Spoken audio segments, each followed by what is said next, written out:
Hai kawan Elora, gue Andika, salam kenal. Mulai sekarang mungkin kalian akan ngeliat gue sering ada di sini, di konten YouTube ini. Sebelum nonton video ini, kalian bisa subscribe ke channel kita, Elora Kamera. Ini nanti linknya ada di bawah ya. Nanti akan ada banyak konten menarik lainnya. Oh iya, hari ini gue akan review suatu kamera yang booming sekitar 5 tahun lalu. Biasanya dulu dibuat konten vlog di YouTube atau di Instagram. Ini adalah kameranya, Canon G7X Mark II atau Mark II. Kamera ini sebenarnya udah lumayan lama di launch-nya, tahun 2016. Gue buat video ini buat nunjukin ke kalian apakah kamera pocket ini masih worth it dan masih bisa digunain untuk buat konten digital zaman sekarang. Oke, langsung aja kita cek dari bodinya dulu. Ini tuh bodinya kecil banget ya, kayak segenggam sekepalan tangan gue. Dan ini juga ringan banget, beratnya cuman 141,1 gram kalau gue timbang.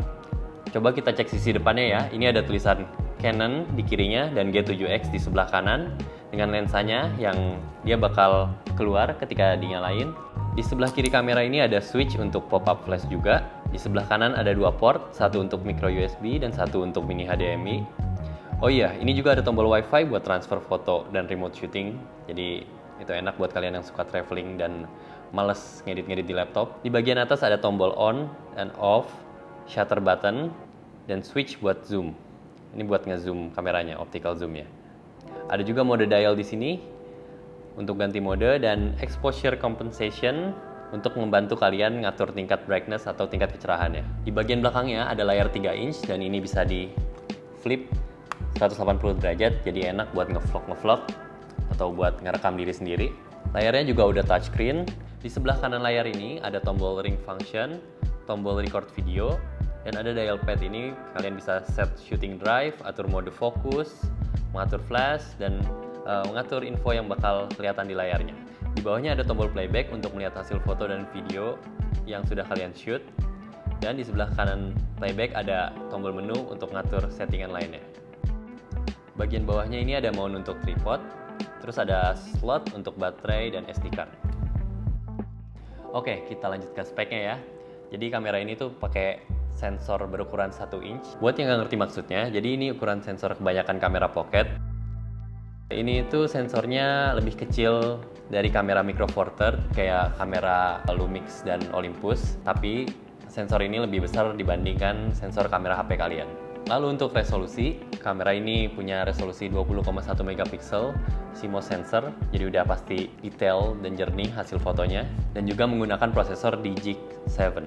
Lensanya ada di 24 mm dan bisa di zoom sampai 100 mm dengan 4 kali optical zoom. Jadi kalau optical zoom itu di zoom nggak bakal pecah. Lanjut ke fitur, kamera ini bisa record maksimal di resolusi Full HD 1080p dengan maksimum 60 fps. Jadi kalian bisa pakai kamera ini buat rekam-rekam sekitar dan nanti di slow motionin atau diedit lebih pelan pas saat editing. Untuk burst shot atau high speed continuous shoot, kamera ini bisa foto sampai dengan 8 fps, jadi bisa cepet banget nih. Gue coba ya. Nah, gila keren, cepet banget. Ada juga fitur untuk ganti picture style, jadi bisa gunain warna yang sesuai selera kalian. Terus ini ada fitur built-in Wi-Fi dan NFC, jadi kalian bisa transfer langsung foto kalian ke HP dengan menggunakan Wi-Fi, atau bisa juga gunakan HP kalian buat remote shooting. Untuk ISO-nya ini ada di kisaran 125 sampai 12800. Terus ada fitur Intelligent IS-nya biar ngerekam video lebih stabil, jadi kalau kalian bawa ini jalan, nggak bakal goyang-goyang banget lah. Dan ada fitur timelapse-nya juga, jadi siapa tahu kalian suka jalan-jalan ke gunung atau ke pantai mau ngerekam sunrise, sunset, kamera ini udah bisa. Untuk autofocusnya dia udah ada fitur fast tracking juga, jadi mirip-mirip dengan kamera yang gue pakai ini, Canon mirrorless. Jadi udah enak lah buat nge-track, nggak bakal kehilangan fokus. Karena autofocus Canon itu salah satu yang terbaik di kelasnya. Nah, yang unik dari kamera ini, dia udah ada built-in ND filternya, jadi ini tuh keren banget kayak sinema kamera. Jadi kalau kalian mau shoot dengan bukaan yang besar, apalagi di outdoor, di siang hari, kalau kalian aktifkan fitur ND filter on ini, footage kalian gak bakal overexposure atau keterangan. Dan ini ada hasil foto-foto dan video yang udah gue buat.